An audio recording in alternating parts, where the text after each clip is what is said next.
was very well played by Argentina, and we made crucial mistakes at crucial times, and I think they deserve to win this match. Sí, Argentina mereció ganar, hizo un buen partido, pero creo que la temperatura ha sido tal vez de resultado. Ha sido un partido bastante parejo. ¿Qué se espera para la próxima visita de Argentina en Sudáfrica? Next week, what do you think about the next match against Argentina? Yeah, we knew Argentina had a chance to win the rugby championships, and we knew that they were going to try and score 5 tries and get 30 more tries than us. Yeah, they really brought it to us. We expected that. We handled it well initially, but then when we got the yellow card, we got it a little bit loose, and they got 2-3 tries. So yes, we're on the same flight back home. It's going to be a very tough match at Mobile.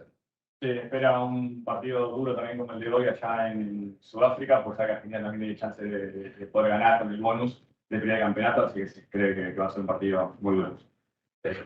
I just have one. Sí, gracias, Carlos. Okay. All right. I'm sure you got a plan for this, and you were expecting, to win the game. But the plan that you actually had, did that work out? Even though you lost, I mean, did you do the things that you were expected to do, and then as you said, just play better? No, I think Argentina took their chances. We certainly, I mean, a missed kick at the end we could have had smiles here, but it wasn't down. If we did many other things better, it wouldn't have come down to 1 kick. So overall, there's not obviously the kicking we have to work on, but then yeah, there were our lineup didn't function really well today, and Argentina was very clever in how they made the game very loose, which is well done by them. Can I ask one question? Yeah, you're welcome. All right. Now, what's going to be for this week? Are you going to work on just techniques and plan for this next game, or are you going to work on the emotions of these players, your players? No, I don't think there was a problem with the emotions. We respect Argentina for the sense that, we very much see the people of Argentina very similar to South Africa. We see the passion very similar to the people of South Africa. And we knew that you play with passion and with pride and make it very personal, and they do. So I don't think that lacked of either teams out there. I think both teams showed a lot of passion. So no, I think it will come down to the rugby side of things, the tactical side of things that we will work on. Thank you very much. Thank you. Yeah. Thanks, Zina. Thanks, Rassie. Thanks, Mira. Rassie, does this result impact on your selection plans for next week, or are you going to stick to the plans that you originally had for the Nelspruit game? No, it will definitely. The guys who was rested will definitely come into the mix. Would have been lovely to win this game. Obviously, we wanted to win this game. We knew we were taking a bit of a gamble with leaving 7 guys at home. But yeah, I mean, the loss is not nice, and we feel sad about that. But then I don't want to say lessons learned, because that's an old cliche. But for some of the younger guys to experience this stadium, Argentinian support, and the way Argentina loosens up the game in the future, maybe next time when they're here, they would know how it feels. I think there's 5 or 6 guys who hasn't played here before. And yeah, they will now know next time what we mean when we say it's brutal when you come here. And yes, but definitely we will. Those guys will come back into the mix like we planned beforehand. Ronaldo?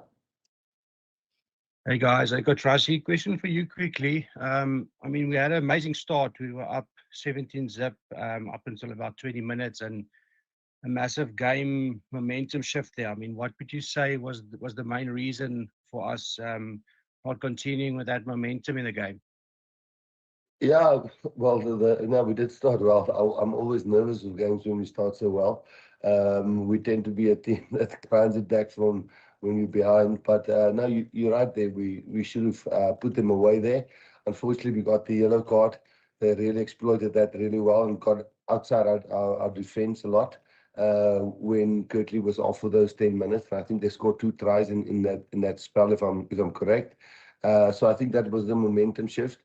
But no excuses in the second half. We were 15 men, and yeah, it was a close battle game. Look, w- we never saw ourselves here as the favourites because we did leave a couple of guys back home and wanted a few guys to experience, but we desperately wanted to win. But then in the same breath, Argentina must just get compliments for that. They deserve to win, even if Money kicked it over, and we still think they played better on the day than us. And yes, it's going to be interesting. It's nice pressure again now. There's a lot of things we could have achieved today, but now it moves over to Mbombela and we have to do it there. Francois? Hi, Rassi. Hi, Salman. Rassi, just any words of consolation that you had for Mani and what were they? Especially knowing South African fans can be quite tough on players when we make a mistake, when it's in a high pressure situation. Yeah, no, you're right. I was really not just for us winning the game, for him personally. I was so hoping he kicked over. He kicked really well the whole week and kicked so well at warm up. He slaughtered everything, but it's pressure. But again, I don't think the game should have gone down to the wire of one man kicking it over. There was lots of opportunities where we lost the ball in lineouts and just when we were inside the 22, we would give away a penalty. There was not a great display by us. So he'll get a lot of flack. We all know that. He'll have to find a way to manage that, and I'm sure we'll all get a lot of flack for him missing that kick. But it's definitely not. It shouldn't have been on the last kick for us to win the game. We should have done it much earlier. Thanks, Caesar? Rassi. Thank you, Z. Hi, Ras. Hi, Salman. Just Rasi, this would also be a learning curve for the guys. It's something that in the past couple of games you won this situation, but now you've lost the situation that you've been in, where you've been behind and you were chasing the game. So this would also be something of a learning curve for the guys. Yeah, no, I think you're right, but I do know that South African public and media and people don't like to say lessons learned. You mustn't learn your lessons at Springbok level. But that was obviously we wanted to win.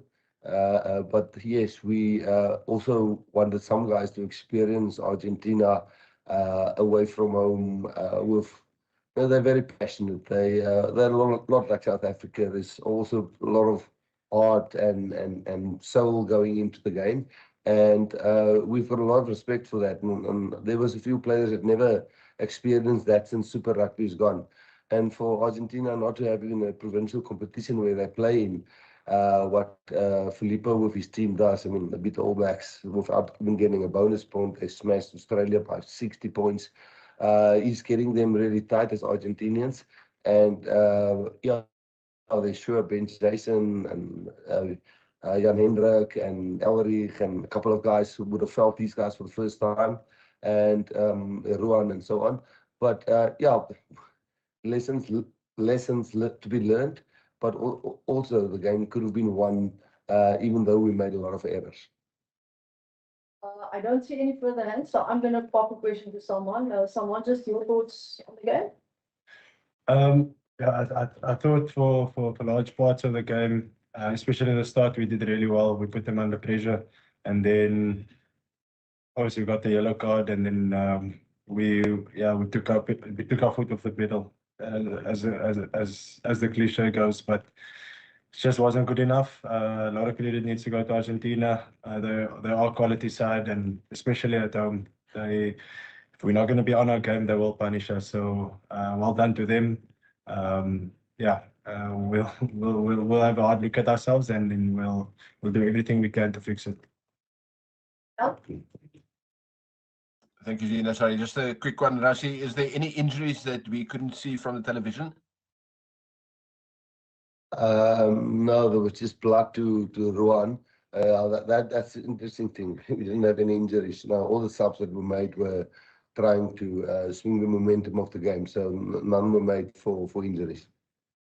As we've got 5 minutes left, so you're going to go us, and then Rita, I'm assuming you're Afrikaans. Thanks, Yeah, Ina. yeah. How's it, guys?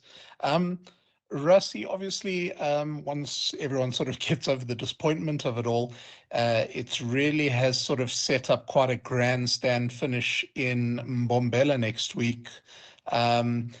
I think 2022 against the All Blacks, it was an absolute cauldron there and a fantastic result. So do you think it might actually be a fitting end to the Rugby Championship when you think that Eben will likely be breaking Victor's record, cap record there, and we can win the championship in front of a very passionate crowd in Mbombela? I think that's putting a positive spin on it, definitely, buddy. We'll have to get over tonight. It hurts a lot, I must be honest with you. And I'm sure the South African people feel the same. And yeah, we have to point the fingers at ourselves. I'm not just talking players, I'm talking coaches as well, the whole management. And yes, next week we've got a chance to redeem and try and finish it and win the Rugby Championship. But it doesn't make tonight easier. But there's something going on here. Argentina rugby, we've gone to Pomi, Filippo and his team. That's, they're really becoming without even having a competition. They play in the Rugby Championship, but apart from that, they don't even have a club competition where they play. And he's speaking his players from all over the world, and he's getting all that input from French rugby, Irish rugby, English rugby, and he's a really smart coach. So yes, compliments to them. But yeah, next week will be big and it will be great. But tonight was, we must get over tonight first. Lisa? Rasam, net in Afrikaans asseblief, die pad vorentoe lyk nou asof dit dis 'n moedwen in Mbombela. Net wat verwag julle in terme van Argentinië wat oorkom nou Suid-Afrika toe julle moes aanpas in Argentinië, hulle moet aanpas in Suid-Afrika as hulle oorkom, maar wat verwag julle daar? Ja, kyk, hulle vlieg saam met ons. Ons is op 'n chartervlug saam met hulle. So ons klim hulle saam op die vliegtuig en dan vlieg ons reguit van hier af na Mbombela toe. So nee, dis altyd weerig gevoel, wen of verloor. Ons vlieg altyd so saam met hulle. So nee, kyk, daar gaan nie enige, hoe kan ek sê, voordeel vir iemand wees nie, want ons sit nie daar en wag vir hulle. Dit was 'n baie warm dagie gewees. Maar hulle het ook die warmte en die hitte gevoel.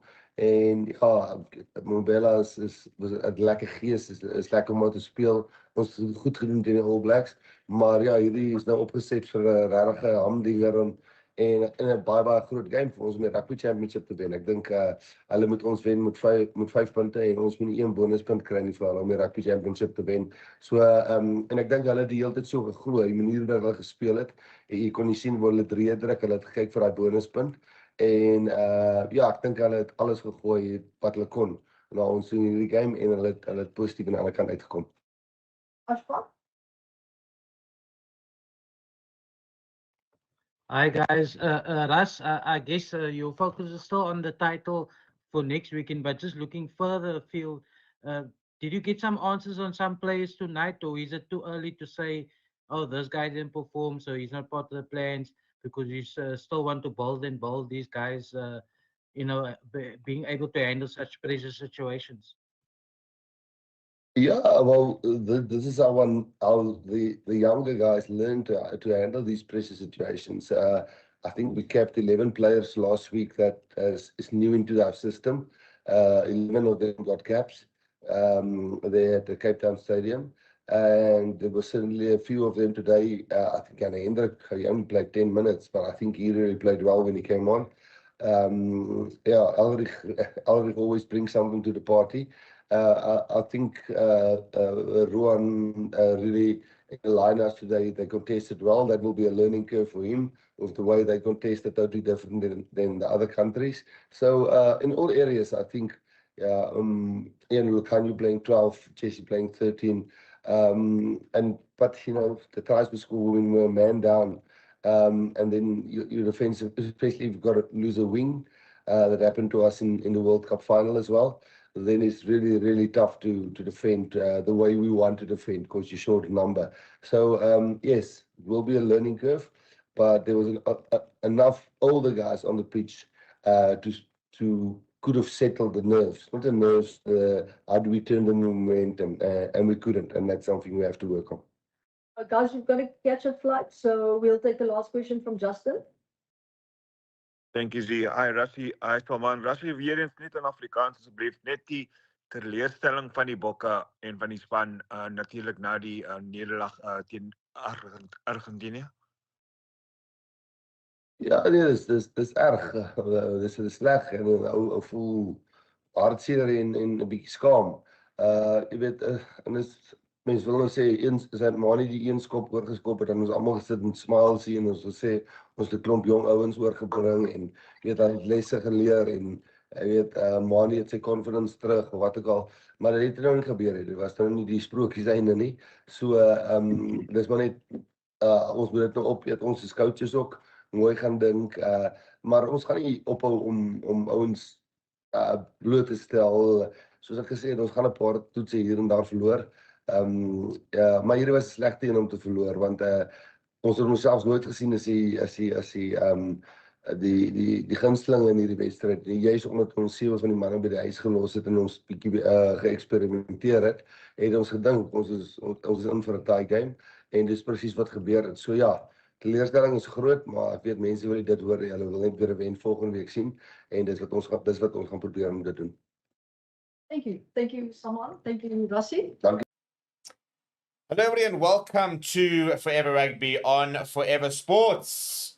The Springboks rotated, and it has cost them. They go down to Argentina, 29 points to 28. Manie Libbok missing a 79th, or actually an 80th minute penalty by the time he actually kicked it, to potentially grab the game from the jaws of defeat. And really, really poor performance overall, I think, from the Boks, who went off to such a good start. And they were out in the races. They went racing ahead and then allowed Argentina to come back, allowed them to get a grip in the game and never put the game to bed. Really not good enough, it must be said, from the Boks. And lots to think about now from Rassie Erasmus. The Rugby Championship, obviously, still very much should be with the Boks. You know, it should be pretty straightforward to, in theory, go and win it because, you know, regardless of the points over there, Argentina will move to 14 points. South Africa will take a losing bonus point. They'll go to 19, so it'll be 19-14. In theory, it is a bit of a final next week because it will be between those two teams for who can win the Rugby Championship. New Zealand cannot catch the Boks, but Argentina can mathematically catch them if they were to win with a bonus point and deny South Africa a single point. So, yeah, bit of a not ideal from a South African perspective because we could have wrapped up the Rugby Championship and gone to Mbombela next week with no pressure on us. And we've now put pressure on us because we didn't play well enough. And it's so annoying because for a team that traditionally doesn't always start well, we started really well for a change. We went ahead. And then a yellow card changed the game as well. Let's be honest, that the yellow card to Kurt Janssen made a massive difference. And we were sloppy, really, really sloppy. Didn't make our chances count. And as a result, we've lost the game. And what's really frustrating, I think, is the fact we dominated that second half. You know, it never felt at any time, personally, that we were really being outplayed in that second half. I never really felt that you know they were getting the better of us, and yet that is the reality. So, yeah, we're gonna break it down in just a bit, but I just wanted to get my initial thoughts about it. So let's go through it, shall we? So the Boks started off very well, and we are up to 17 points to 0, and yet still managed to lose from that position due to complacency. And I think complacency is going to be the biggest challenge for the squad because they're a side that can be any team in the world. But tonight we saw that there is that possibility that if we switch off and we don't play at full 80-minute performance, we can be beaten by teams. We almost came short against New Zealand, took two really big performances to beat them, and life was really good. And now we've been brought crashing back to reality because we've made some changes and we've lost. And that's now going to be the narrative for the next few weeks, really, isn't it? It's going to be about, well, maybe we don't have the depth. It's always a funny conversation because as soon as we win, it's all about this phenomenal depth. We name the side on Tuesday and everyone's like, look at this depth we've got. And then we lose on the Saturday and all of a sudden everyone's saying, well, we don't have the depth. Maybe we don't have, the quality of players we do. And you don't want to get too, negative about a 1 point loss against an Argentina side who I think is actually really good. I mean, the fact that they lost to Australia a couple of weeks ago, I thought that was mind-numbing when they did. But today they were worth their salt. They really were. It was a position where they went down early, like they did against Australia, and then came back up and hit us hard. And we didn't really know what to do with it. We were kind of sort of deer in headlights for a while. And I think that's a very big thing we need to try and overcome. And there's going to be a lot of question marks, a lot of selections in terms of players who have been given a couple of chances, maybe haven't quite delivered. And when do you start to say, right, well, maybe it's just not going to happen? Because we've now rotated a couple of times, and some of the players who have been in those rotations continue to get chances and not really take them. So it's going to become a bit of a crunch time with Rassie Erasmus because he's only got a certain amount of tests between now and 2027. He keeps talking about 2027. We could have sent a stronger side. We could have sent a Peter Steph Toy, a Bongi Manambi, a Damien Delendi, a Cheslin Colby. You could have sent some of those key players over there. You could have played Sia Khaleesi, he was over there in the stands. But we didn't. We rotated, and he always talks about 2027 as the reason for that rotation. The problem comes when you lose, and if these players don't play well, what do you then do? Are you looking at these players and thinking, no, you know what, this player is going to be fine come 20 tests? Can you afford to give them 20 tests? Because while you're playing them, you're denying opportunity to other players. So it becomes a very interesting balancing act in terms of giving players chances, getting that experience into players that you have now sort of decided, and they've got a pretty big group of 55 players. You've got to decide where you give these tests to. Where are you giving the next 30, 40 tests? We've got about 12 a year. I think this was number 8 or number 9, I think it is, of 12 for the year. So we'll probably have another 12 next year, another 12 after that, so it's 24. And then we're into World Cup year, where you're probably only going to have about 6 maybe before the World Cup. So we've got about 30 tests, I reckon, between here and 2027. And that is why, Rassie Erasmus is very quick to try and rotate, try and find spaces to play these players in. Because he always talks about wanting to get 20 to 30 tests into players going into a major tournament. And that's going to be a major talking point now. Someone like Salman Murat, for example, who's under a lot of pressure, didn't have a great game today. And he's now sitting on 7, 8 tests.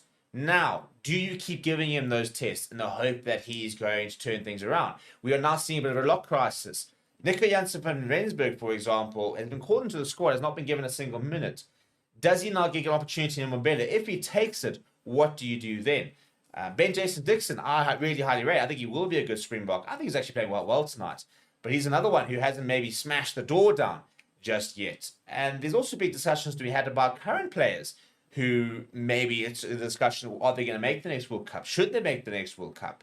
And I think something like Pumas Ryan today, I don't think had his best game. Scored a really good try, but from the way he controlled the game, I didn't think was fantastic. And it's another interesting one. We've got so many scrum halves. You're looking to bring Morne Vandenberg in, for example. Jaden Hensel, Grant Williams, they're still pretty young in their test careers. Faf de Klerk currently injured means you have to give other people a chance. But, do you start to look at Pumas Ryan and decide, well, if he's not going to make the next World Cup, we can't afford to give them test matches. And that's what I think is going to be the most interesting thing over the next few years is where do you draw the line between your best players, your players for the future, and winning things. We will win the rugby championship. I'm pretty certain about that. We're sitting on 19 points, Argentina on 14. They're 5 points behind us. We've still got about a 38-point advantage on them from a points difference point of view. So we're looking pretty good to win the Rugby Championship. We're going to go to Mbombela next week. We've got a really good record there. So I'm not worried about losing the Rugby Championship. I think we will wrap it up.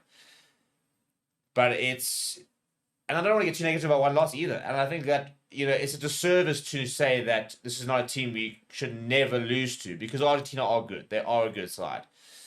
There's no doubt about that.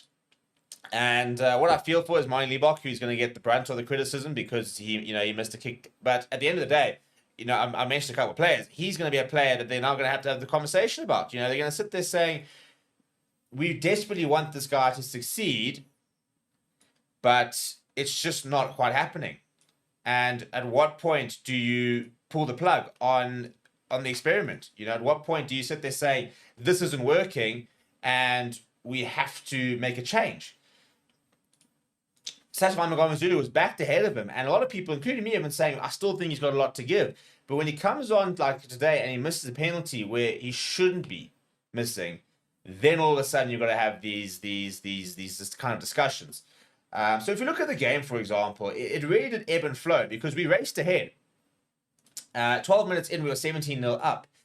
We then conceded a try as Santiago Carreras goes over, or Mateo Carreras rather, in the 14th minute, and Thomas Albanese adds the extras, and that was a bit of a wake-up call on how dangerous they can be. Kurt Lawrence then gets the yellow card, and they then go try Pablo Matera in the 21st minute, try Thomas Albanese in the 34th minute. Kurt Lawrence left the field at 17-7. He came onto the field at 26-17. So that yellow card made a massive difference. Thankfully for the Boks, Kubas Reinach scored a try just before half time to just make it a little bit less, make it look a little bit more acceptable, really, with a 4-point lead. And in the second half, the only points were 2 penalties for the Boks, one for Pollard in the 43rd minute, one from Liebach in the 50th, and then one for Thomas Albanese. And the Bomb squad worked from a scrum perspective, but we didn't suddenly have this massive dominance where we were winning penalty after penalty, breakdown after breakdown. And I think Argentina did very well to neutralize us, but I also just don't think we were quite at our best. So, in terms of some of the stats, it always tells an interesting story. But possession, for example, 40-60, more possession. We don't often have more possession and more territory. If we look at our attack, post-contact meters, very similar. We had more line breaks, almost twice as many ball carries, more passes, more turnovers won. You see a few penalties despite the yellow card. Tackle completion was 74%. I thought tackling today was pretty poor. And I think tackle completion percentage is a bit of an outdated stat because we are looking at, defensive system where you have missed tackles. But I thought generally our tackling wasn't very good. And that needs to be addressed. The defense wasn't very good. Maybe that's probably a better way of saying it. It's not just about the tackling, but the defense wasn't very good. And I think the sad thing is I sit there thinking, who had a standout game? And I think so many players... Oxenchair had a standout game. I think that's probably who I can go stacking. Oxenchair had a standout game. Estevez was good when he came on. Can't really think of anybody else who was fantastic. I played a fast, blew hot and cold. I thought he had some really nice touches, some really poor touches. Lekanya Am similarly as well. I thought he generally had a very good game. Jesse Creel generally had an all-right game and also made a couple of mistakes. And it's a weird situation to be in, and I can't think of too many Springboks who were really, really good and at the top of their game. And that, I think, is probably the biggest worry, is that we haven't had a performance like that in a while. Now, we don't need to panic just yet because we've got time.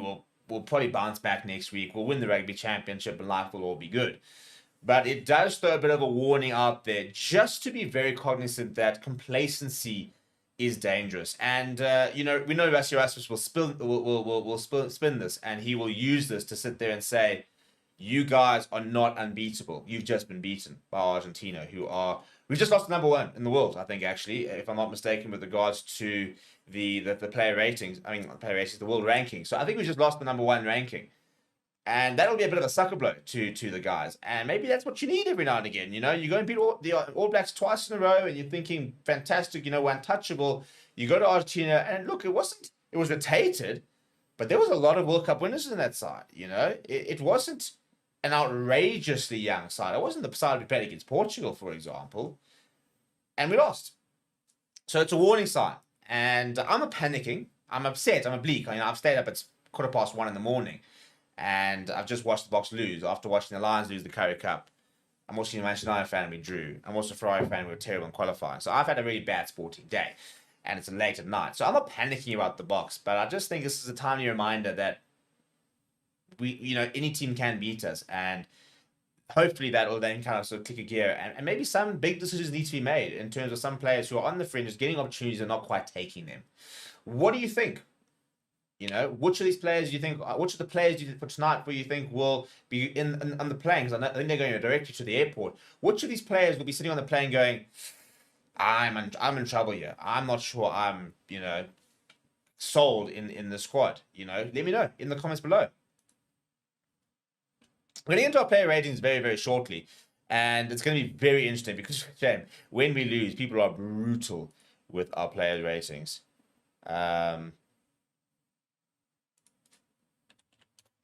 And I think that it's going to be a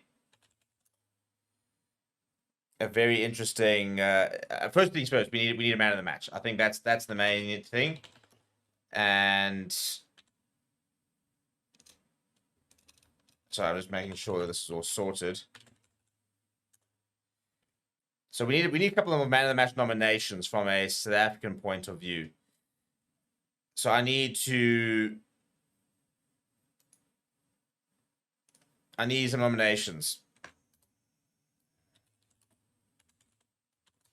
for man of the match from a South African perspective. I think that Ox and Chair is probably for me the main one, probably the only decent option over here. So I need a South African man of the match. Who was your Springbok man of the match? I'm putting an Ox and Chair. Is there anybody else we're going to throw in there, by the way? Christian says Polly. What's vibrating here? Roger says Fassi. Christian says Kubus. You see, I wouldn't give it to Kubus. I thought Kubus was poor, to be honest. Lots of people saying Ox. A couple of people saying Hondre.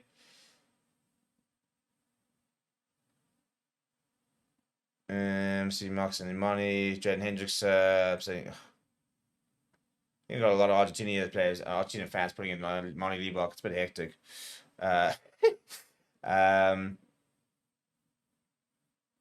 I'll put in Andre Pollard. I think we all know this is Ox and Chairs to win. I think he was the only one for me just in the plane being like, well, you know what?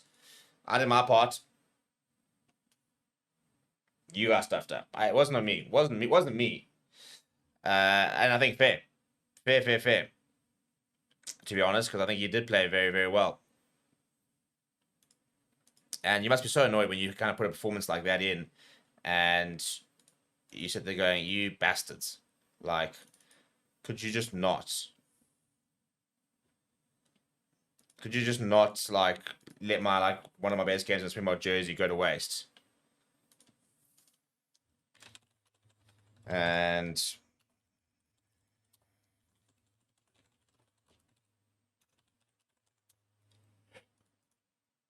just get my player rating sorted and then we can get going. It's late. We're going to go through them quite quickly.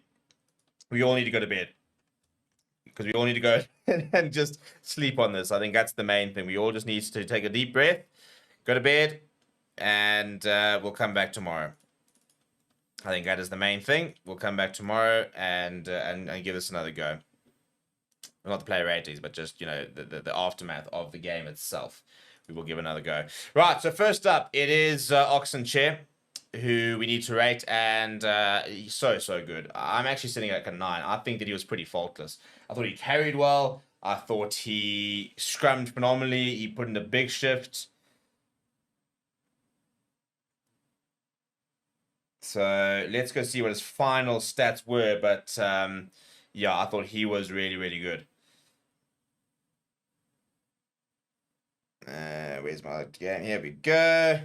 Let's go to Mr. Reteko Vaditswe in Chair. Right, 23 meters gained across 5 carries, 2 tackles from him, and 4 defenders beaten, a clean break, and very good scrum time. I'm probably going to give him an 8. Just feeling a bit down at the moment, really, in general. And the average user score apparently is an 8. If I gave him a 6, I just want to make sure this is working. What would it have been? Would have still been an 8. Okay, so enough people are saying 8. So we are all aligned, and it is working, which is the main thing.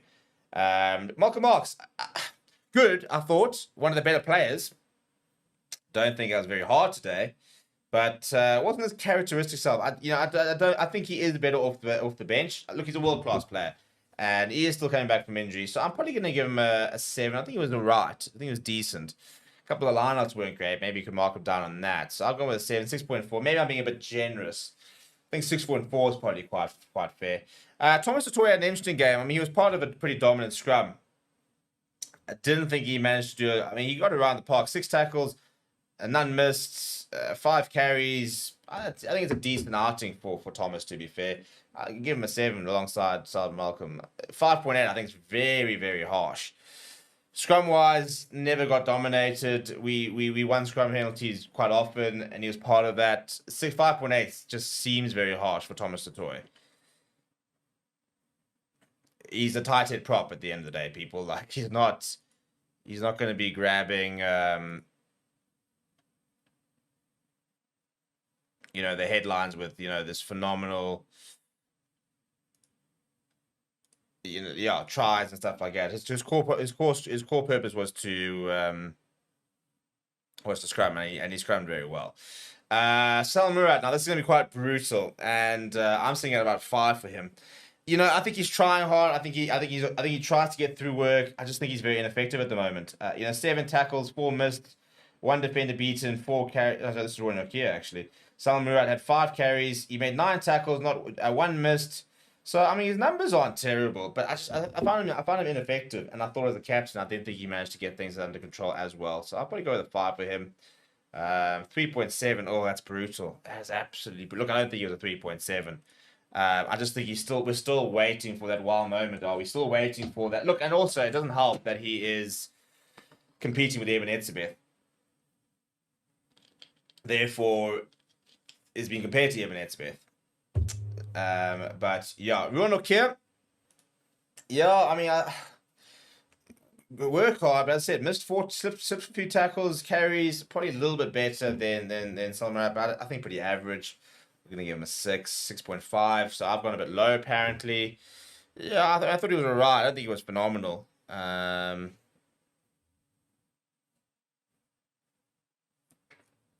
But yeah, Malcolm Verstappen. I thought he had a chance today to really announce himself, and I thought he started well and then faded into the kind of the abyss a little bit. 3 tackles made, 2 missed tackles, 2 turnovers, 1. That was pretty good from him. 4 carries. Not explosive. I don't think, like, for example, Siakalisi wouldn't have watched that game and been nervous for his spot in the squad, and I think that's probably the biggest sort of reason I'll probably give him an average 6.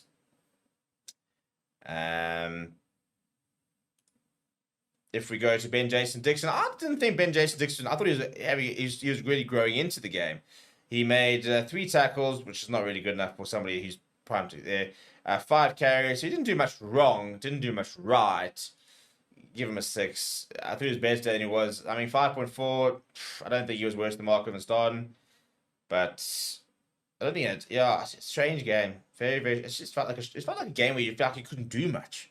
I don't know. It was just, and we had more possession. Maybe that's why, because maybe we're so used to seeing big tackles and turnover ball, for example, and maybe that's why we struggled. It's a weird thing. Maybe we struggled when we're on the front foot. And I mean, that's Pavisa. 1 bad pass, 10 carries, 6 tackles, 2 missed carries, missed tackles. He grew into the game, but didn't really make an impact. He wasn't the ball carrying threat that we want him to be.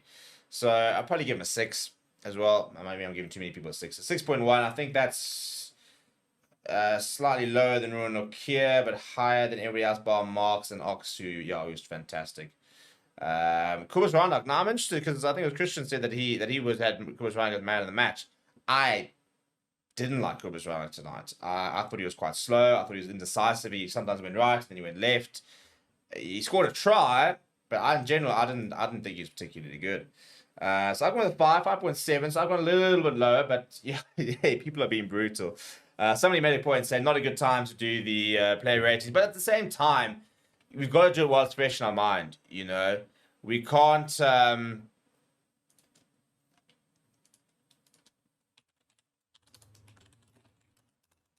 we can't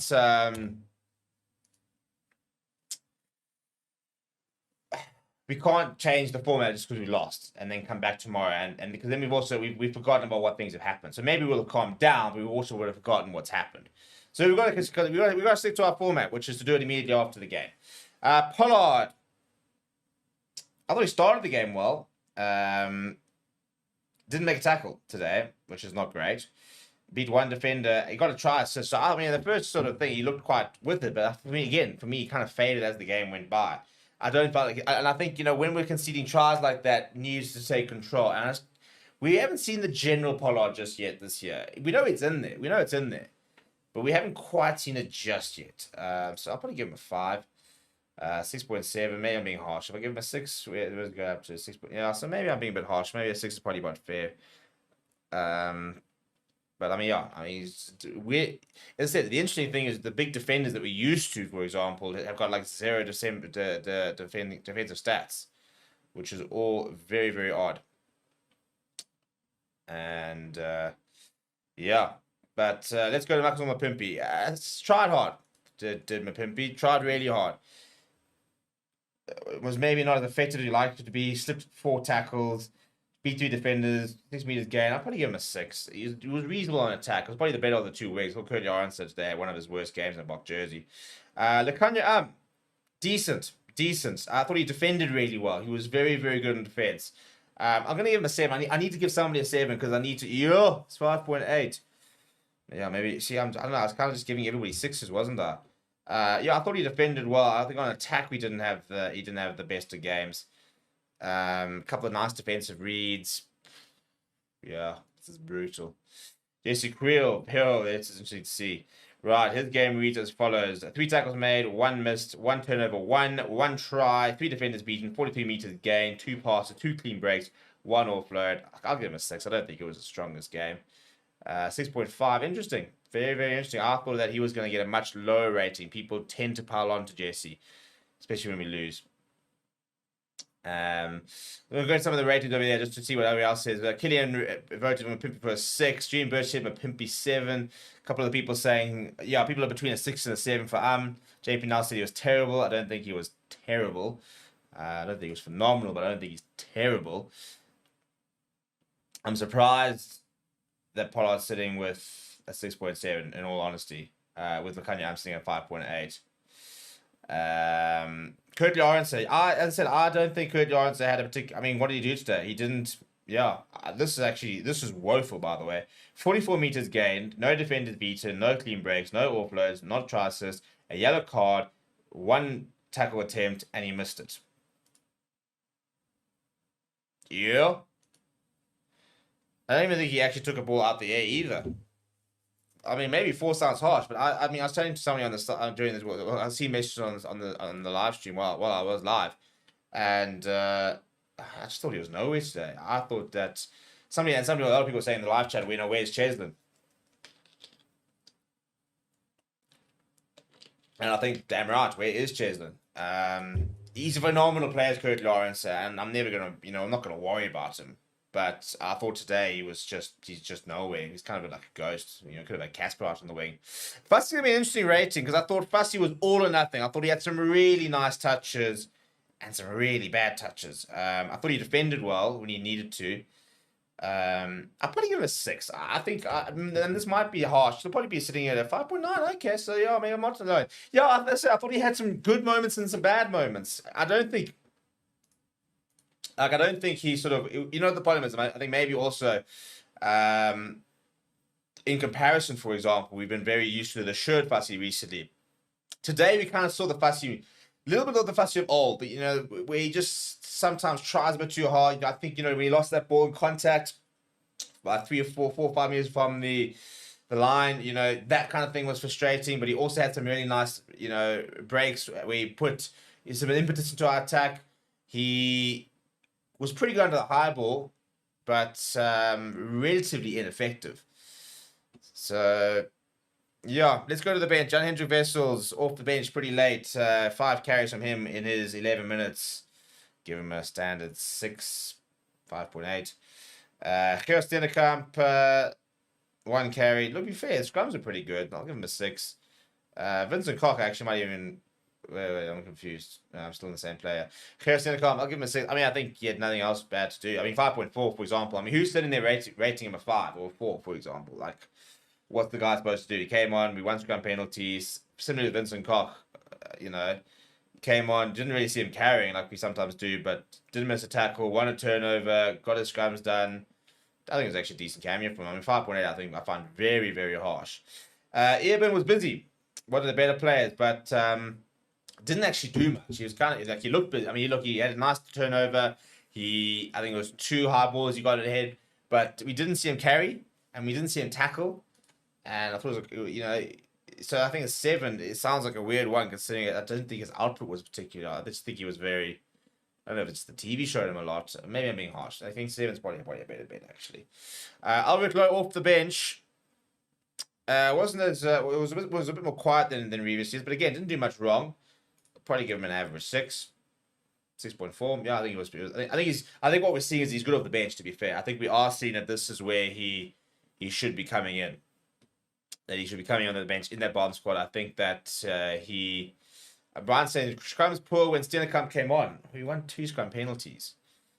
I think that's a bit harsh. Yeah, look, I mean the last penalty from Gerard, but I mean you got stuck at the bottom of a rack. I mean that happens. I mean he made a good tackle, and there were 3 players that got onto him very quick. You could see he tried to roll. He got caught in between. I mean I'm not going to slaughter the guy for it. You know, it's like 2 people missed tackles before then. So who's at fault? The people that missed the tackles or the guy who made the tackle and then got caught at the bottom of the rack? I mean, yeah, Kwaka was quiet in comparison. When he got the ball, you needed to get the ball to him more, to be honest. Because when the first couple of touches out on the wing, he looked it looked better. Didn't miss the tackle though. 6 carries, 1 defender beaten. Yeah, not much from Kwaka. 6.3, I think is fair. I thought Jaden, for me, he's a starting scrum off. I don't think he should be coming off the bench. A couple good, couple bad. Probably give him a 6. I preferred him to Kobus. I thought that when we were on the front foot, I thought he was much more decisive. I felt when he had a ball in hand. You know, he as I said a couple of times, I just felt a bit frustrated with Kobus. Almost didn't know what he wanted to do. He was a bit indecisive. You know, move to the left, move to the right. And I just think we sometimes didn't quite have a plan on an attack. The first few minutes, you know, we had a great plan and we were executing that plan and we were scoring tries for fun. And then after that, it kind of like we almost sort of stopped playing. And then Marty came on and had a really nice kick first up, and we were like, here we go. Thank you very much. Made 100% of his tackles, missed the penalty right towards the end. 90 meters gained, 14 passes. Yeah. Probably have to give him a 4 from my side. 3.3. So him and who else with that 3? Was it Salmon? Yeah, 3.7. Tough times, boys. Tough times. Yeah, I don't know what's gonna happen with Marty Debok. You know what? Release him. Give him back to Dobbo. Dobbo will give him a big hug. He'll start at 10 for the Stormers, and he'll get back to cooking. Take him to the end of your tour. I just think at the moment he's a player who's not played enough rugby. I thought in general player, I thought he was alright. He didn't do anything wrong. And it's very simplistic to say, for example, he made us lose because, you know, what do you want to pile on there? The scrum, for example, 5 meters out where we conceded a free kick. I played a Fassi dropping the ball 2 meters or 3 meters away from the try line. The missed tackles when we conceded tries. Marco Starden, for example, slipped the tackle that cost us a try. Marcus Pimpy conceded a try right in front of him. So it is, you know, it's very, very easy to go and say he kicked the ball dead and he missed the penalty and therefore he cost us the game, because that was the last or the final stages of the game. But again, we don't concede that try in the 17th or 18th, or what's it, the 27th or 28th minute, and with, you know, that's 7 points away, we win the game. So I don't like that that whole concept of, you know, you power in the last one. I mean, it's like Geordie Barrett didn't lose the All Blacks the World Cup. You know, again, it's too simplistic. It is far too simplistic. I do think that we now see that from a place kicking point of view, it's just not viable to have him there anymore. I don't know if it's a mental thing. I mean, he strikes the ball so well, but it's unacceptable. You can't miss kicks like it. If you are the designated goal kicker in a situation like that, you cannot miss that. That is the reality. And I think the biggest problem for him is he knows Pollard doesn't miss that, and he knows Sasha doesn't miss that now.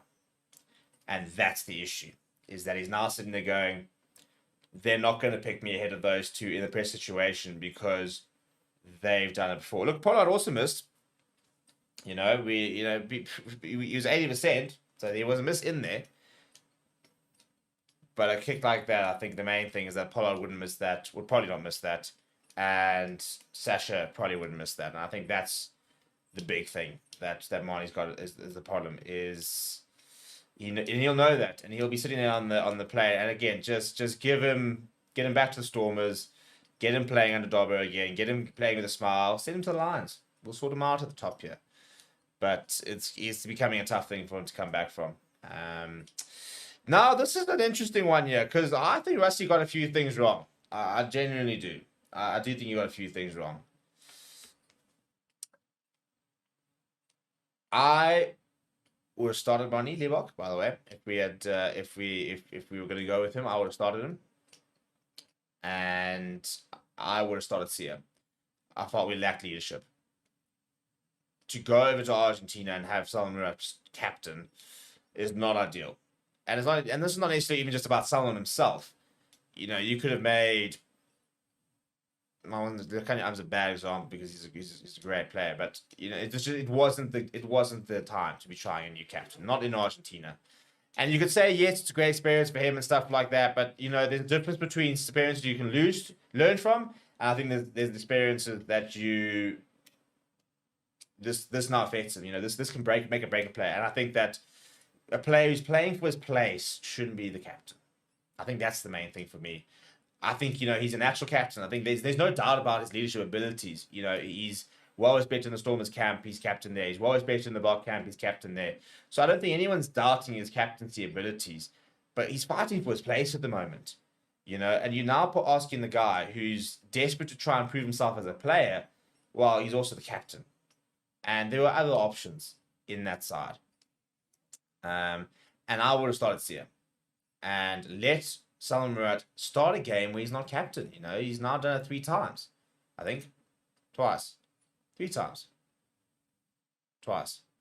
And against Portugal, it's fine. You're playing against Portugal. But against Argentina, I just felt we were missing that leadership. I felt we were missing Sia. Yeah, I thought we were missing Bongi. I think we were missing Evan in the first half. And Peter Steph, I felt we lacked leadership. And I felt in the end, looking back at it retrospectively, which you should never do, I just think it was maybe the wrong call, to be honest. So I'm going to give Rassi, I think I got it wrong. I'm going to give him a 5. You've been giving him 9s and 10s. Well, I'm not far off. Yeah, I think you got it wrong at the end of the day. Look, it's an experience. It's a lesson learned. Again, we're not going to lose the rugby championship because of it, but it's a game we should have gone and won. And I think we could have done the entire. We could have gone undefeated. We could have. We could have won all 6 rugby championship matches. Now we can't, and it's annoying. And I think that. I think if you take a Bongi Manambi over, and I think if you start a Sia Khaleesi and maybe take a Chase and Colby over, for example, we maybe probably win that game. As I said, I felt we lacked leadership. I think that was probably the biggest problem. And the more you think about it, I think the more it does make sense that we did lack leadership. So, the super chat earlier, so Pablo Happy saying, I hear you, but the place kicking is a huge problem. No, there's no doubts about that. And that's the frustrating thing. And that's why I think that's what we're saying, where Moy Bok cannot be kicking for goal for the box. This has happened too many times now. How do you get it right? Can you play at 10 with Sasha at 12 or Sasha at 15 and it becomes an option? I think it does become an option, But until, I mean, if you go to the Stormers, for example, and changes something fundamentally and starts to kick at 95%, then fantastic.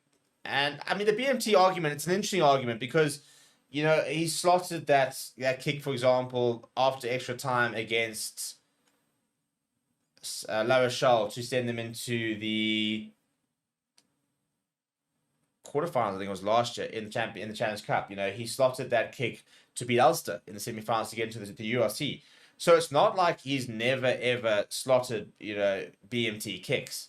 And yes, I know there's a difference between test matches and URCs and stuff like that, but a URC semi-final and a match in Argentina, you know, I don't think it'll be a massive change in the pressure out there. Obviously, a much more hostile crowd in Argentina, but he's an enigma, is Moein Ibok, because, and maybe this is kind of what stunted his initial development as a player. When he's on, he's on. He's phenomenal. He is absolutely phenomenal. But you know, tonight you look at that kick, you look at the kicking to dead for touch, and you just like can't make those mistakes.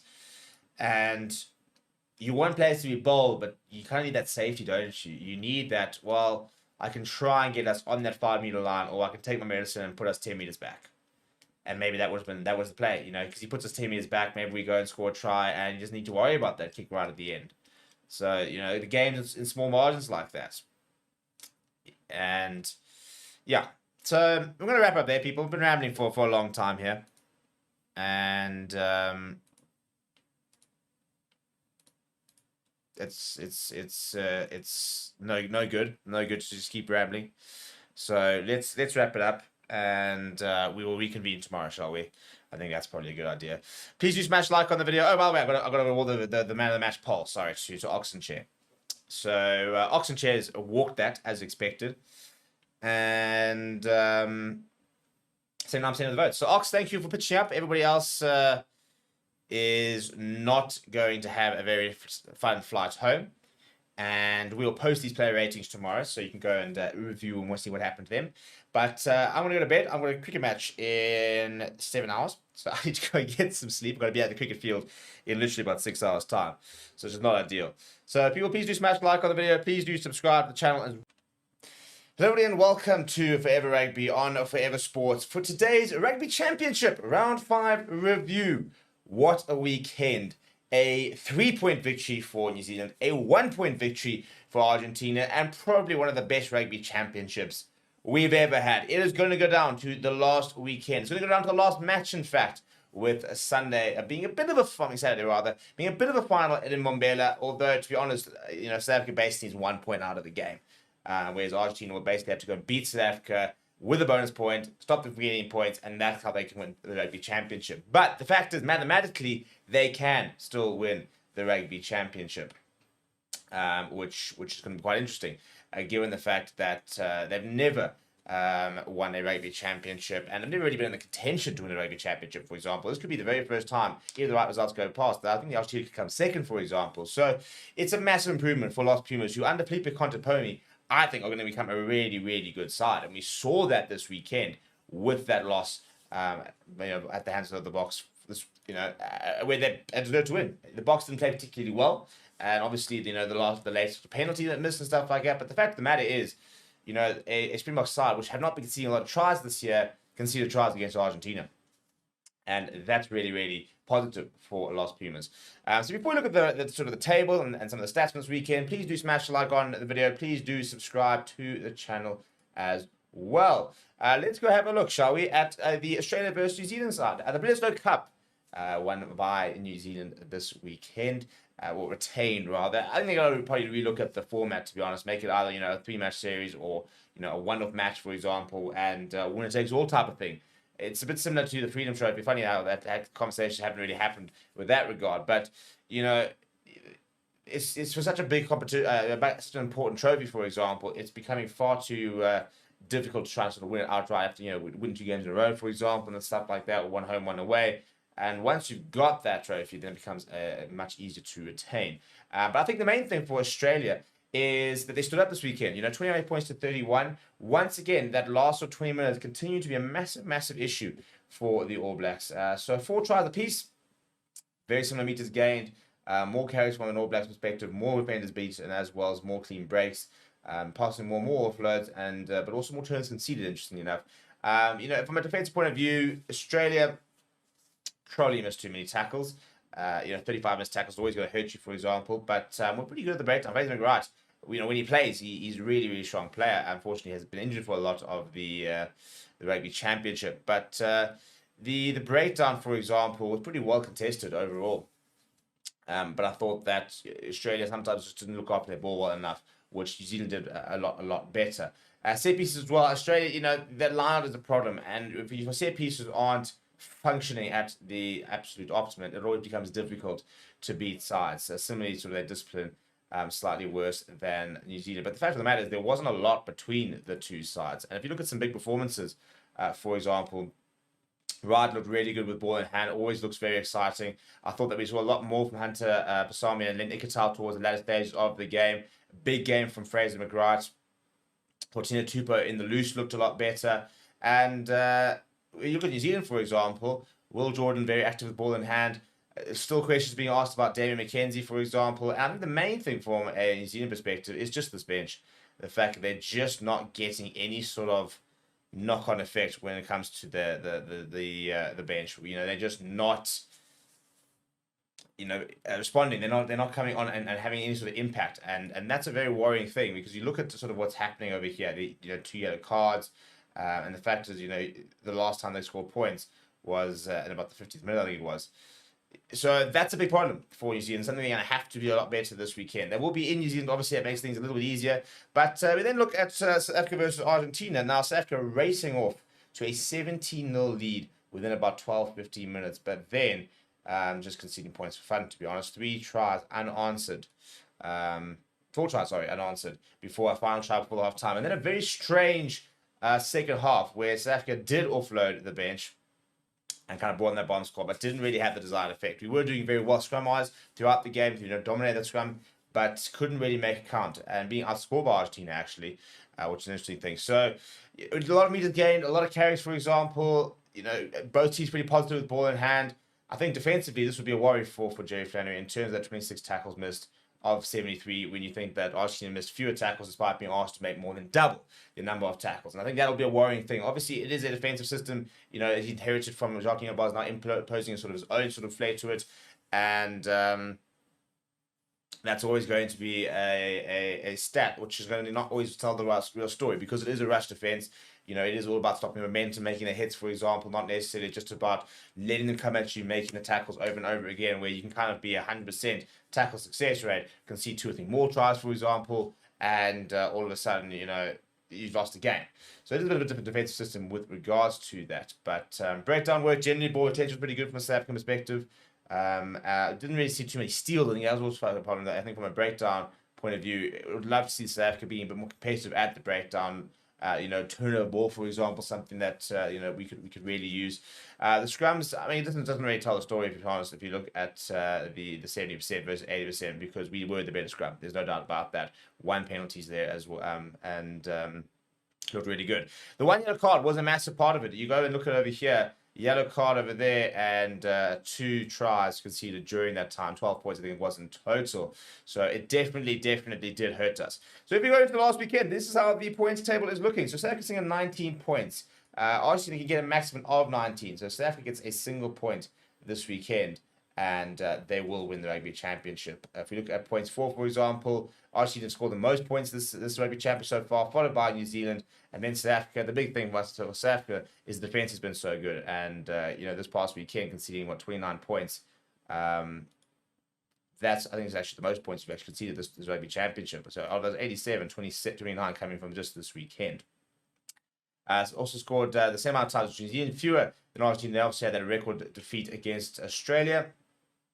And we collected 3 bonus points throughout the competition, as has New Zealand. So you don't expect us to lose the Rugby Championship. You look at the form guide, for example, and this is a bit frustrating because I think we could have gone the entire way without losing it.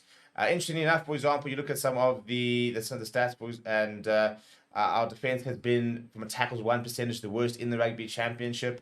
Defenders beaten, or sitting at second. If we look at clean breaks, sitting in second as well, right behind New Zealand. So that's a nice sort of part.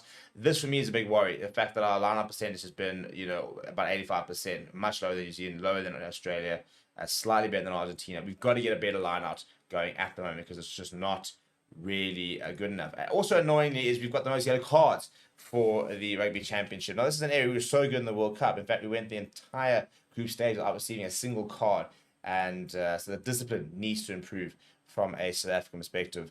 I don't think there's any time to panic. I think we will win the Rugby Championship this weekend, but where do you want to see improvement? Let me know down in the comments below. Smash a like on the video. Subscribe to the channel as well. Thank you very much for watching. My name is Steve. I'll chat to you soon. Hello everybody and welcome to Forever Rugby on Forever Sports for today's Springbok team prediction. The team that will be taking on Argentina this weekend in Mbombela, a stadium we've got a very good history. The last time we were there, we beat the All Blacks. And this weekend, looking to win the Rugby Championship. A full Rugby Championship for the very first time, and any Rugby Championships 2019. So it's going to be a pretty cool occasion. And I'm going to be there, actually. So if you're going down to Mbombela or up to Mbombela, depending on where you are, please do get in touch and come and look out for us at the stadium. We're going to be doing interviews with the crowd, for example. We might even be doing a bit of a get-together to watch the Australia versus New Zealand game in the morning. So if you are in and around Mbombela this weekend, please do come say hi. And looking forward to getting over there. So in terms of the team prediction, I think we're going to see a full-strength South African side, to be honest. Why wouldn't you, I suppose? It's going to be a massive occasion.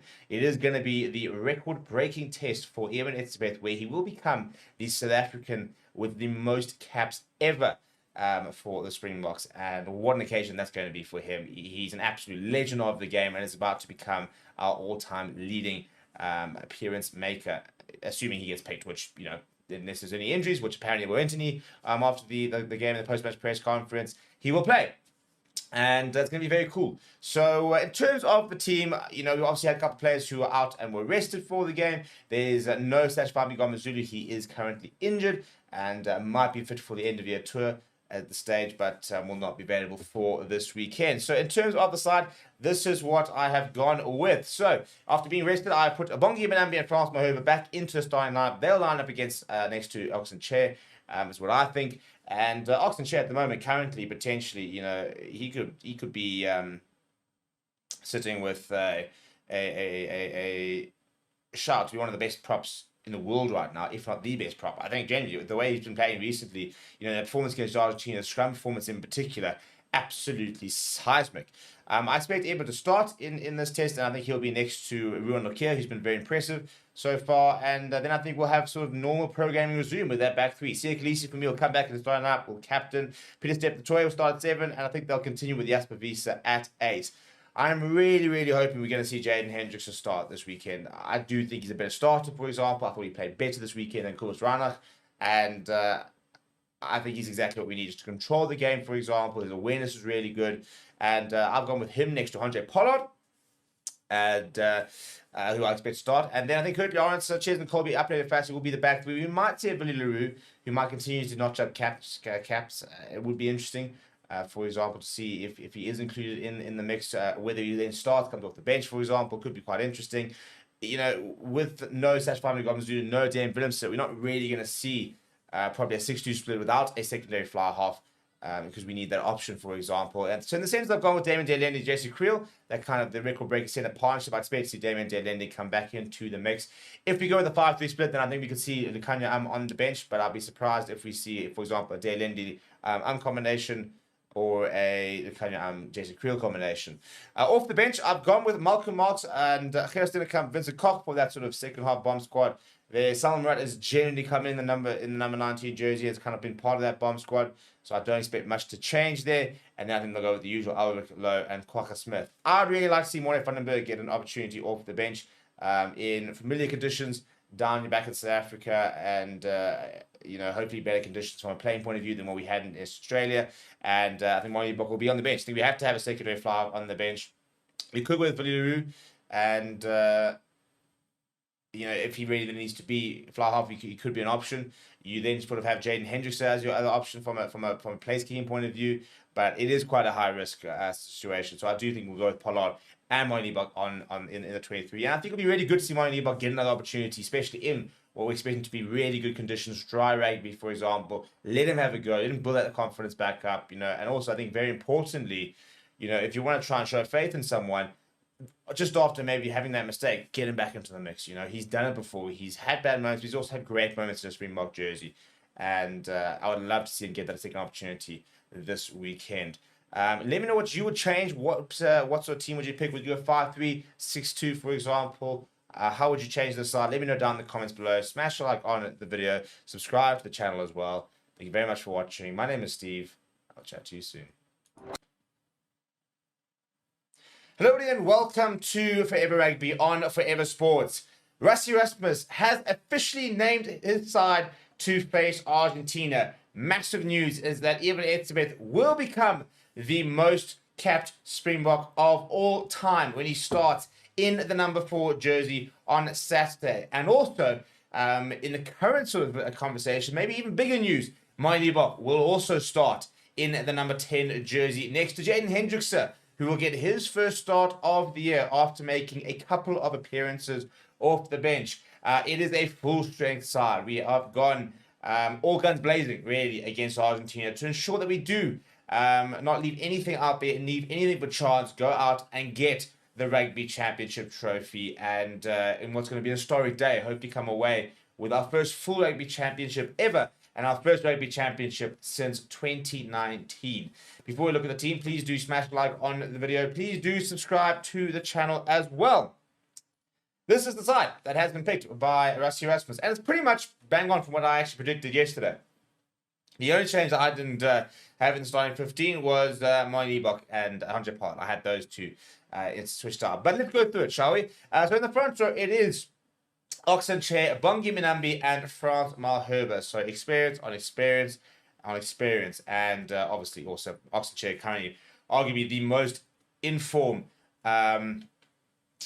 prop in the World Rugby right now. So yeah, it's a phenomenal loose trio. And they're going to be backed up, front row, and they're going to be backed up by Eben Etzebeth, who will make his 128th appearance and the new record is the most capped Springbok, overtaking Victor Matfield's record of 127. And he's just going to build this record for a couple of years to come, I reckon. He's next to Ruan Nokia, who will continue to get an opportunity in the number 5 jersey. His last before the end of year tour. Then, if you look at the loose trio, it is Siakalisi, back captain, Peter Steph the Toy, and Jasper Wiese. No surprises there. It is the two big players in Siakalisi and Peter Steph the Toy, both boasting more than 80 caps to their name. But good to see Jaden Hendrickse getting a start. I've been wanting him to start the last couple of games. I personally would have started against the All Blacks as well as against Argentina. I think he's a better starter than he is a finisher. And I think he's terrific international scrum off, to be honest. I think he reads the game incredibly well. I think that he is game awareness, his tactical kicking, for example, his tactical sort of approach to a game is so suited to Test rugby, and particularly Bok rugby. I think he's a tremendous player, to be honest. And then next to Mindy Bok, this is such a good selection. I really do like this. You know, I've been saying that we shouldn't be binning him. We've got to sort of back and give an opportunity, for example. And what better way to respond to all the criticism and the likes than to give him a start and to say, well, we trust you. And maybe this is also a bit of a, this is your last chance type of situation. You know, we'll give you a start, go out and prove to us that you can still contribute to this team, that you're still good enough to play for this team. The backfield will be Kurt Lawrence, Cheslin Colby, and Apple Fassi continues to get backed. No Villaroo. Have we seen him for the last time in South Africa? Only time will tell. Damien Delendi next to JC Creel in that record center partnership, which again also every single time they play together, they continue to sort of break the record for the most capped center pairing for South Africa ever. If we look at the bench, it is then Malcolm Marks, Gerard Dennekamp, and Vincent Koch. It is a 5-3 split though, so only Albert Lowe and Kwaka Smith, no lock on the bench. So Peter Steph Troy will deputise for Eben and Ruan Nokia. You then got Kobus Reinach, Andre Pollard, and Lekanya as your options over there. So, I mean, in terms of the squad, World Cup winners everywhere. The only players not a World Cup winner in the squad, Ruan Nokia, Apple Fassi in the starting lineup, and then off the bench, the only player who's not a World Cup winner is Gerard Dennekamp and Albert Lowe. So, yeah, it's an incredible amount of experience across the side. If you look at it, the total test caps in the starting lineup is 778. The average caps per player in the back line, 37. In the forward, 64. Whilst on the bench, the average number of caps is 45. 3. So not taking any chances here whatsoever. It'll be the 5th time Springboks play a test at in the Matchday Stadium, and the 2nd time they play against Argentina. They have not lost at the Matchday Stadium. So, yeah, the record speaks for itself, really, and I don't expect that anything to change this weekend. But it's a good start. I really like the fact that they back Manie Libbok. You know, whether this is the last chance or not, give him his due. You know, to bin an entire player for a moment that's over within 60 seconds and basically say that's not good enough for the rest of his career, I think is pretty short-sighted. I think we've had time to absorb it. Yes, it was a bad miss, but he does offer us so much, and he will not get an opportunity this weekend to have a go. Also, interesting enough, because Jaden Hendrickson is starting, he offers you a goal-kicking option. So I wonder if we might see him yet go a kick for goal during this match. Let me know what you think of the team down in the comments below. Smash a like on the video. Subscribe to the channel as well. Thank you very much for watching. My name is Steve, and I'll chat to you soon.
everybody, and welcome to Forever Rugby on Forever Sports. And the team is out. Rassie Erasmus has named his 23 to face Argentina in Mbombela this weekend, a record-breaking occasion because it has been confirmed Eben Etzebeth will become the most capped Bok of all time when he runs out in the number 4 jersey on Saturday, and he will eclipse the record currently held by Victor Matfield of 127 appearances for the national side. So the most capped Springbok of all time, and a strong argument for the greatest Springbok of all time. 2 World Cups, 128 appearances, you know, what's a 2 rugby championship, a Lions series, potentially 2 rugby championships, back-to-back SA Rugby Player of the Year. You know, this is a player who we might not see the like again, you know, for a long time, because it's just, he's got everything, doesn't he? You know, he's been the perfect type of player for the Boks in terms of attitude, the physicality he brings, the performance, the rugby IQ, you know, the leadership, everything. You know, and this weekend hopefully will be a complete celebration of the type of person he is and the player he has been for the Boks, because goodness me, you know, we have been witnessing history over the last few years, and I don't think too many people almost kind of realized it until he made his 100th appearance, where he suddenly sort of sat back and went, this is one of our best ever. This is one of the best to ever have done it. Because for years, you know, we talked about a Bucky's Buerta and a Victor Matfield, and, you know, being the 2 best locks we ever had, for example, the best lock combination the world's arguably ever seen, you know, maybe only to like a Brodie Retallick and a Sam Whitelock type of thing. And I think in many ways, nobody sort of didn't rate Eben, but maybe because of the legendary status of those 2, we didn't quite realize just how big of a player he has become for us, and especially the last few years, where he's just taken his level up again a notch and been phenomenal. So, yeah, to Eben, massive congratulations. What a player he is. What a performer he's been. And so cool to see that he will make that record-breaking appearance in South Africa. In Mbombela, it'll be a nice unique test as well. You know, we know that they'll pull out all the stops, and we had a fiery 100 for him when he made his 100th test. So we'll wait and see exactly what will wait for him in his 128th. But it's a big cause being made by Rassie Erasmus. I'm going to talk about it, go through the team, and look at the players who, for example, are under the microscope. The big calls that Rassie Erasmus has made, you know, whether they're good ones or bad ones, I really like them. I think a lot of the calls that he's made, for me, are the right calls. We'll talk about the Monty Leroy selection, for example. We'll talk about the Jane Henderson selection, and we'll talk about some of the conversations that people have been having over the last few days, which have been pretty negative, if we're going to be brutally honest. And we'll talk a little bit about whether they have any merit or whether we might just be overreacting a little bit, and whether there is anything to worry about from a game plan point of view, a personnel point of view. We are trying to obviously develop, you know, a team and develop a new game plan, a new style. And is it working? Is it not working? So there's a lot to sort of get through in the next sort of 25 minutes. So if you are watching, please do smash a like. We're asking you on the poll, do you like the Springbok team? At the moment, less than 80% of people do. So if you don't, you got to tell me why you don't. You know, don't be that person who just doesn't like it and doesn't say. You know, go and put in the comments what you don't like about this side. Let's go through some of the comments that made by Rassie Erasmus, shall we? Because I think that'll be a nice place to start about Eben Etzebeth. So over here, this is where he spoke about Eben for his about the landmark occasion. He said, "If we can win the title, sorry." Over here, starts over here. He says, "As the former Springbok, I can attest to what a massive achievement it will be for Eben to become the most capped Springbok ever. And we are all very proud of him and want to make this a special and memorable occasion for him. If we can win the title and finish the competition off with a victory, it will be a massive occasion for the team and Eben as an individual, and we'll give everything to make this a special day for him." However, things are not going to be straightforward, is what Rassie Erasmus was saying, we know it's not going to be easy, because Argentina really believe they have what it takes to win the title, and they showed that anything is possible by defeating New Zealand at home and registering a record-breaking victory over Australia as well. So although we are close to claiming the title, we are taking nothing for granted. He said the Pumas are a lot like South Africans. They come from a country where their players have also had to overcome great challenges to be where they are today. And this is the first time in history they have a shot at winning the trophy. So they'll come out guns blazing, and because they have everything to gain and nothing to lose. They show the quality of rugby. They can play all around last week, and they ran hard, which is one of the reasons we opted for a 5-3 split for the game. So you're preparing for a proper final, and we know it'll take a massive 23-man effort for the full 80 minutes to win the trophy. So let's look at that 23, shall we? Because we're very interested to see what the reaction is going to be. And we all know what the big sort of selections are here. So let's talk about it, shall we? Let's talk about the Monty Liebach situation. Now, I think it's the right call. I really do. A big Monty Liebach fan. I was very critical of him on Saturday, or Sunday in the early AM, Saturday night, because the kick that he missed is a kick he has to make. And we know this. And it's a kick he probably makes 10 out of 10 times in training. He won't miss that in a normal URC game, for example. But for some reason, in the moment, in the pressure, he just hooked it, completely hooked it. And it's frustrating because it's not a technical issue. You're not looking at a player that doesn't know how to kick a rugby ball. And it's also not a practice issue. I think that's very lazy analysis, to sit there and say he's missing this because he's not practicing enough. Monty Liebach works incredibly hard. If you speak to John Dobson and anybody who's worked with Monty Liebach, they'll talk about him as one of the hardest working players around. So he puts an incredible amount of work into his game. He really does. So it's not due to a lack of prep, for example. It's not due to a lack of talent. It is, I think, for me at least from what I'm understanding, a mental thing. And I really think it's something that probably can be overcome with time. But it's also something that we need to get behind him, So, all these memes and all the videos, stuff like that, doesn't help, really. And I know, we're all rugby fans, and everybody's sort of been laying into him. And I was critical of him because, you need to be getting those kicks. We lost a game, which we could have been gone the other way had he kicked it properly. Is he the reason we lost on the weekend? No, he's not. It's far too simplistic to say we lost because he missed 3 points. Because we conceded 4 tries. We had missed last time we conceded 4 tries. And the reason I mention that is because do we need to worry about our defensive setup? Once again, I don't think we do. As much as everybody is saying we do. It's very easy and it's very simplistic to say, oh, we're really missing Jacques. Our defensive system's not working. Look at how easily they scored tries after a single game. Before coming into this last weekend, we had the best defense in the Rugby Championship. We conceded next to no tries. And, everybody was raving about Jerry Flannery and, the how good our defense was. And then you have one game where an Argentina side, by the way, which is looking really, really good and getting a lot better under Contoponi, goes and scores a few tries. And now we need to just absolutely melt down. That's it.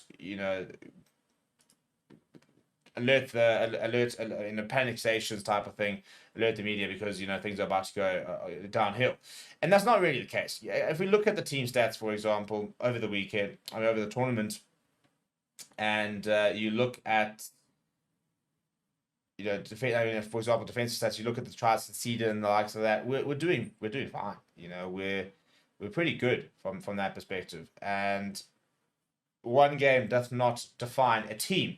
So there'll be massive learnings from that Argentina game. I do think the yellow card made a massive difference. And I think you look at the tries conceded, for example, we saw players defending in positions where they don't usually defend and making the wrong decisions on defense. And then a couple of really poor slip tackles from individuals. So there was definitely a combination of individual errors as well as players playing out of position due to the yellow card.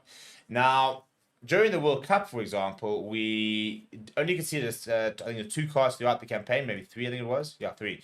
And none of them during the group stages. So we went through the entire group stage without conceding a single yellow card. We currently have the most cards in the Rugby Championship. Not a stat you really want to have. We have conceded 7 yellow cards, New Zealand 6, Australia 3, Argentina 0. 7 cards is a problem. So discipline is a massive issue at the moment with the Boks, where something we got very right last year, we're getting very wrong at the moment. Now, that needs to improve this weekend, there's no doubt. And I also think, very simply, a lot of people have been saying it, if you're going to play Monty Liebach, start him. Start him out there. And if he's not playing well and he kicks badly, then you can pull him off, for example, and put on your Andre Pollard. But the reality is, this team is a more dangerous team on attack when Monty Liebach is there. His tactical kicking this weekend when he came on was sublime, absolutely sublime. during the open play, his up and unders, for example, even distribution was really, really strong. And a lot of those, I think the penalty we actually won came from a kick we won back from him, where it was very accurate. So there were, even this past weekend, positives. And I just find it frustrating that we're so quick to bin certain players. When the last time he played for the Boks was Portugal, where he missed 1 or 2, but he was phenomenal in running a 4-man backline or whatever it was. And he was our breakthrough player of the year last year. And thankfully for us as Springbok fans, is that the Springbok fans are not the selectors. Mali